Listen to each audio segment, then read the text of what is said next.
Hi, this is James Van Praagh, your spirit guide and teacher for the James Van Praagh School of Mystical Arts. And I want to thank you so much for taking this journey with me. When I started getting involved in spirituality, that really answered a lot of questions to me. It was, wow, that makes sense. This makes sense. All the pieces began to fit together.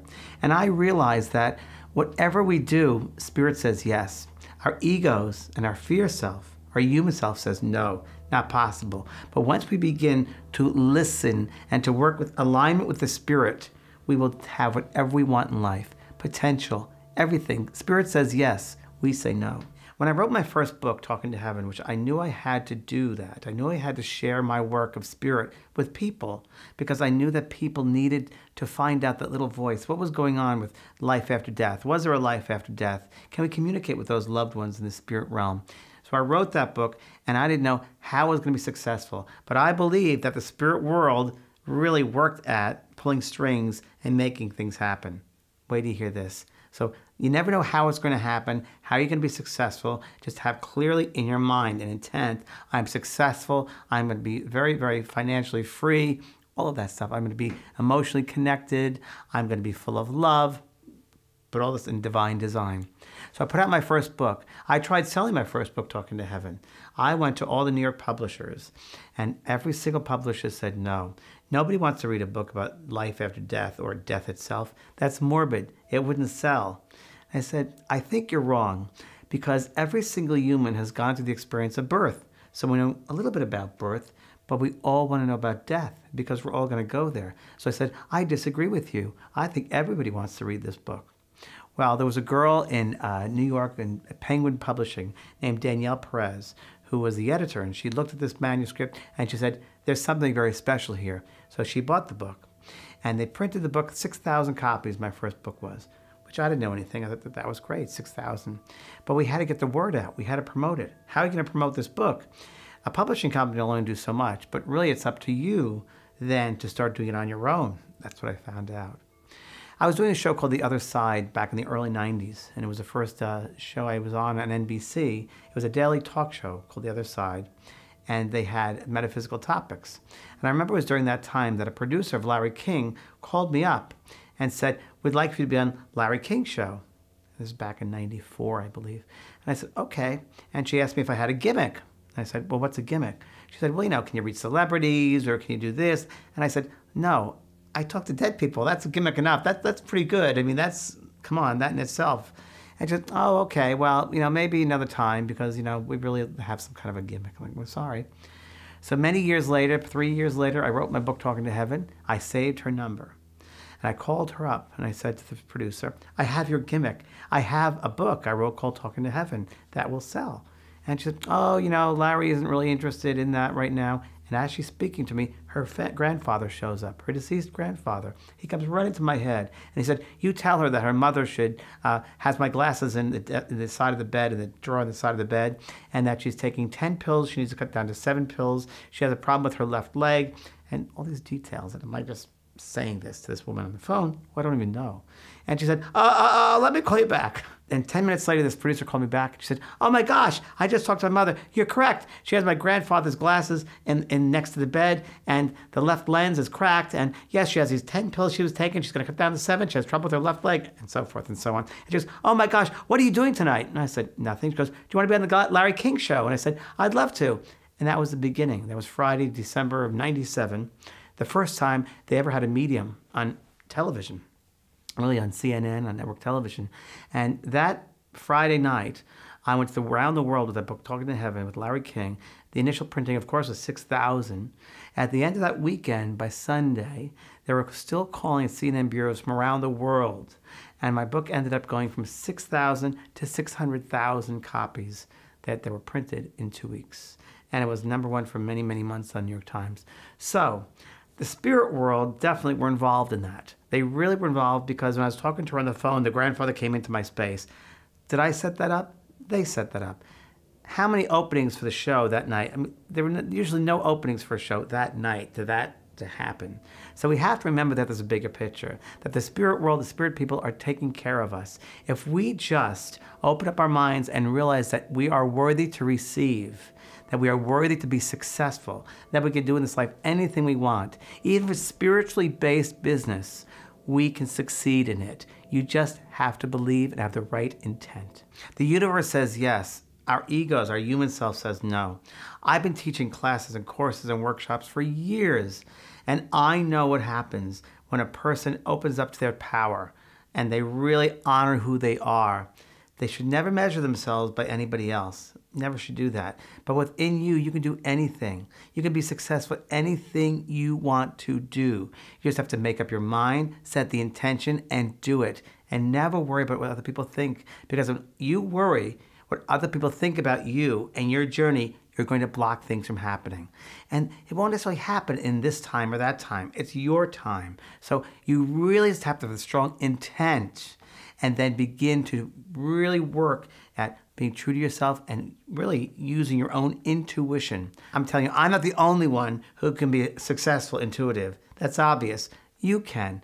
Everybody is intuitive from one degree or another. But the more you honor it, the more you use it, the more powerful it will be. And it'll be an important part of your life here on this earth. I just want to share with you a couple of insights that I have about a spiritual business. So many people think that just because it's spiritual means that there's no money.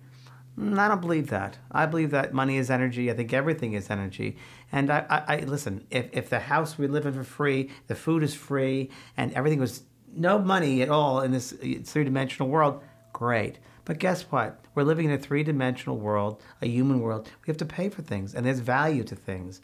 And I find that money is a good thing. Money is not a bad thing. Don't judge it. It's a good thing. It's worthy of having. Abundance consciousness. We got to change our consciousness and bring in plenty. That's a good thing. Guess what? God says yes. We're allowed to have everything we want in this world. It's incredible. And you can have anything you want in this world. But at the same time, it's a test. I think we're often being tested by the universe. So let's say you're receiving all this information, you're becoming very, very aware, intuitively aware, you're becoming very connected with the spirit world.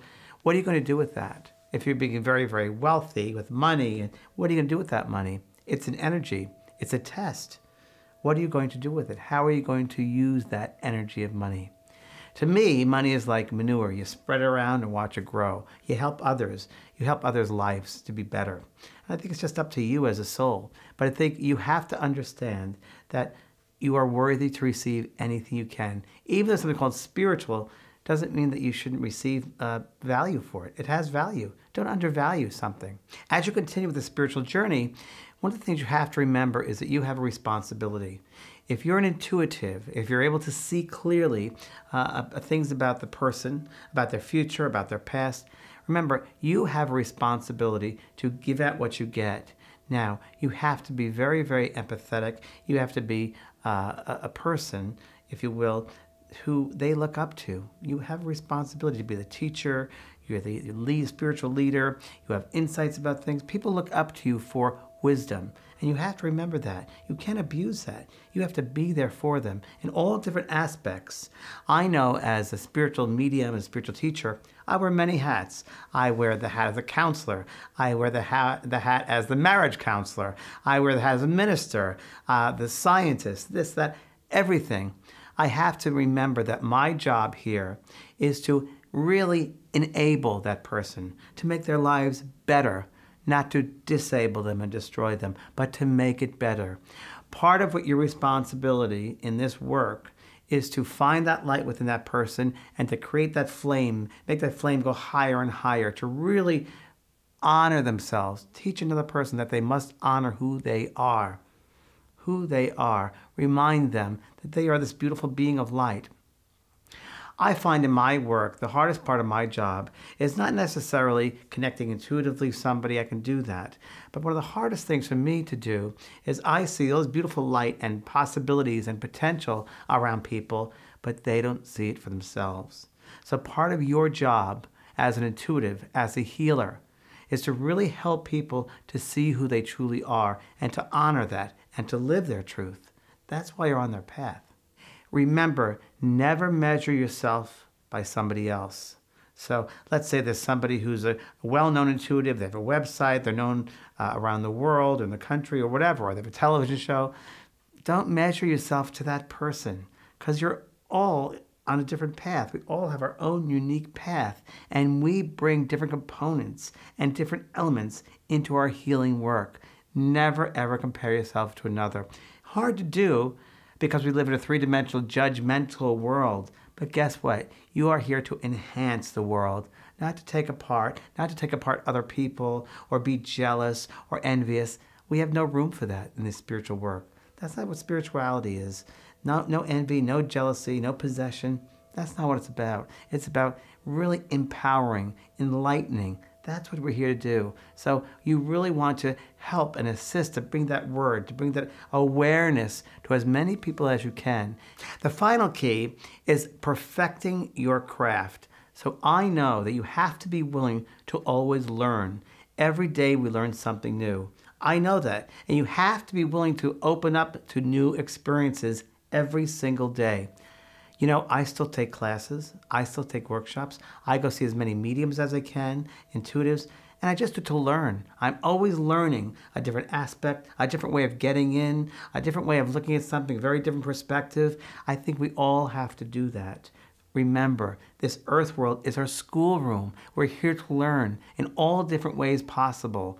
Now, if you've thought about expanding your sense of self, your intuition, your psychic development, I have some very, very exciting news. After many years, I put together a school just for you, the James Van Praagh School of Mystical Arts, where I've literally pulled out various exercises, examples, experiences that I've taught in the past 30 years, and I'm going to share them on this course. So I'm so excited to share the James Van Praagh School of Mystical Arts, Level 1 Psychic and Intuitive Development with you.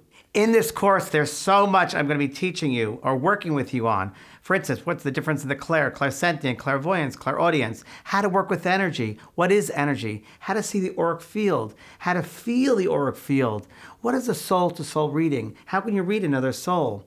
I also will help you with your intuitive skills as far as what an energy feels like around a person, around a place, around a thing. I'm also going to include something which I think is really, really mandatory and very important, and not enough teachers emphasize that, and which is the daily rituals, the daily psychic rituals of how you should place yourself and your mind into a certain space in order to receive intuitively, accurately. I'm also going to share with you various tools of the trade, and I'm going to take you on some journeys via video where I've actually gone out to the streets and worked with people on the streets and worked with people as far as doing readings with each other, how to look at certain objects a certain way and read objects, read spaces, read atmosphere. And finally, I'm going to share with you the most important tips of how to build your own spiritual business and make it very successful, empowering that business, and the different tips and different angles and different ways of working with this business. You know, social media is only one way. There are many ways of working in a successful spiritual business.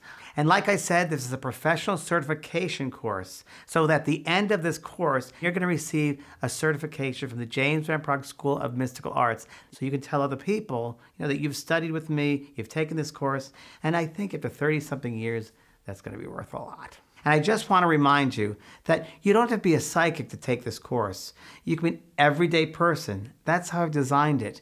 Everybody has intuition. It's the language of the soul. So I'm helping you to empower you, to remind you of how to use that voice of the soul on a daily basis to enhance your life and every single person who you come in contact with. In honor of this course, it's taken me so long to do this, I want to make sure it's affordable to everybody. So for a limited time, I'm going to offer a special price for you at this moment if you sign up right now.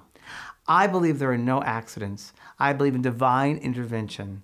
I think coincidence is God's way of remaining anonymous. So for you to see this at this particular moment, your soul is calling out for it. Your soul has a need, and this is going to fulfill that need. So take a chance, have the courage, step out of the box, and come into your true self.